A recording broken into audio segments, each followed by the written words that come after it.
Welcome to the video release notes for our latest upgrade to the Crosscare Expert dashboards. We've made a number of changes both to the front end and to the back end, and we'll go through them all now.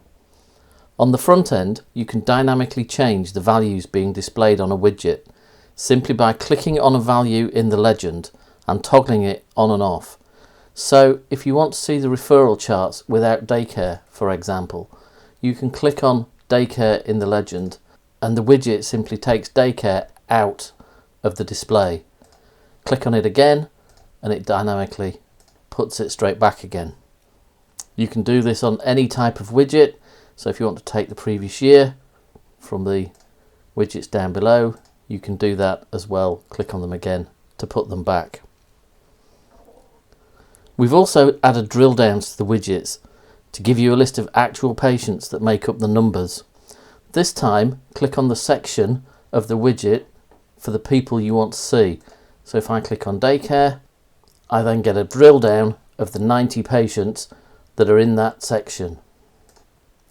If I want to see the inpatient people, I click on inpatient and I get the same drill down.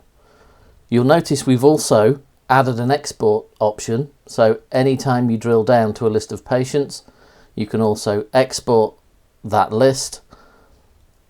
We create a CSV file and then you can open the CSV file in Excel and analyze it further in Excel.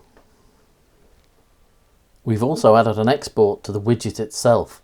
So if I export a particular widget, the system outputs it as a picture file, and then if I'm in Word, for example, I could insert a picture from my downloads and pick up my chart and insert it into a document. Lastly, on the front end, we've added a copy option. So if you built a widget and you want to copy it to another user's dashboard, simply click on copy and then choose the user you want to copy it to, and that widget is copied to that user's dashboard. Behind the scenes, we've made a couple of other changes. Now, when you create a new dashboard user, you can specify a number of options relating to both security and usage.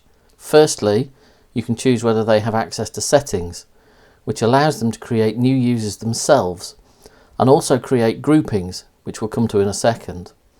You can also specify whether they're allowed to copy their widgets to other people, create new widgets themselves, change existing widgets, and edit them, delete them, and also whether or not they're allowed to drill down to the list of patients.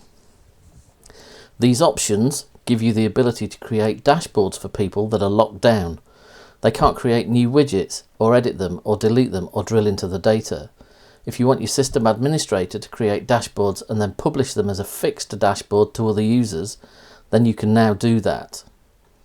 Finally, we've added groupings to the settings as well.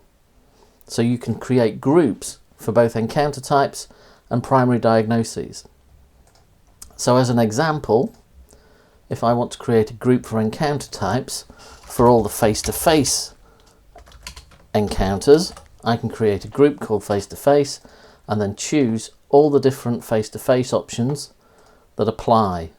Then when you build a new widget for the dashboard, you can choose an encounter type group and the system will group all the individual encounter types together and report on them in one block. They're all the enhancements we've already put together in the dashboard software.